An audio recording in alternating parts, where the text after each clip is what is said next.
नकोस। कीर्ती कीर्ती, अगं एवढी वर्ष तिचे आयुष्य जगत आली आहे, ती असं कसं काय बदलू शकते? तिला हे करू नकोस ते करू नकोस असं आपण नाही लादू शकत तिच्यावर। नाही बरोबर आहे काका तुझं, पण इतकंच जर वाईट वाटत होतं तर वस्तीतल्याच मुलासोबत लग्न करायचं तू आणि वस्तीतच राहायचं। जो काय तमाशा धिंगाणा घालायचा ना तो तिकडेच घालायचा। कीर्ती बास, एक शब्द बोलू नकोस आता। आणि एवढी काही मोठी घटना घडलेली नाहीये, चला। कसं काहीच झालं नाही म्हणजे काही चुकलं नाहीये का? आशूचं चुकलंय, हिचं सुद्धा चुकलंय आणि आशू आईला उलट बोलतोयस तू? माफी मागितली नाहीयेस अजून? एक मिनिट, मी उलट बोलत नाहीये कोणालाही, तू उगाच काहीतरी गैरसमज करून घेऊ नकोस हा। आई हे बघ, मी तुला उलट नाही बोलत आहे, माझ्या म्हणण्याचे चुकीचे अर्थ ती काढतीये। मला फक्त एवढंच सांगायचं होतं की तिला त्रास होत होता, मला तो बघवला नाही, मी तिला घेऊन गेलो, दॅट्स इट। आशू, फारच कळवळ आहे रे तुला तिचा। ती काही म्हणेल, पण मी तिला नको जाऊस सांगितलं होतं, हे कळलंय ना तुला? का तुझ्या लेखी माझ्या मताची काही किंमतच नाहीये आता? काय बोलतेस तू?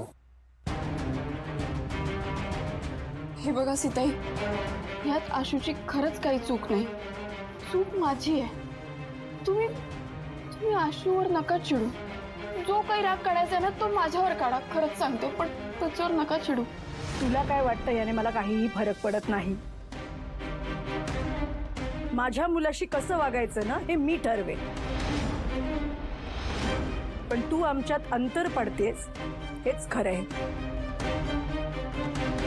सीता, सीता ऐक ना, शब्दानं शब्द वाढत जातो, आपण ह्या विषयावर नंतर बोलूया, ठीक आहे? जरा या। म्हणजे मी शांतच बसायचंय का? काही बोलायचंच नाही का अजिबात? का या घरात आता माझ्या बोलण्याला काही किंमतच राहिली नाहीये? मी हिला काहीही म्हटलं की तुम्ही सगळेजण तिच्या बाजूने उभे राहता, माझा नवरा, माझा दीर, माझी बहीण आणि ती संपदा सुद्धा। हे बघा सीताई, माझं खरंच चुकलं,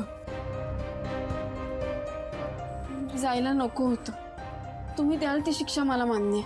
शिक्षा तर मिळणारच। सीता, नाही भाऊ, चालेल, मला सगळं मान्य आहे।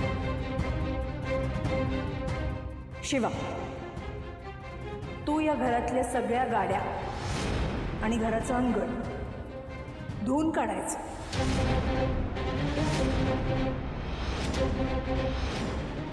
एकही डाग राहता कामा नये गाड्यांना, आणि जर तसं झालं तर सगळं परत करायचं।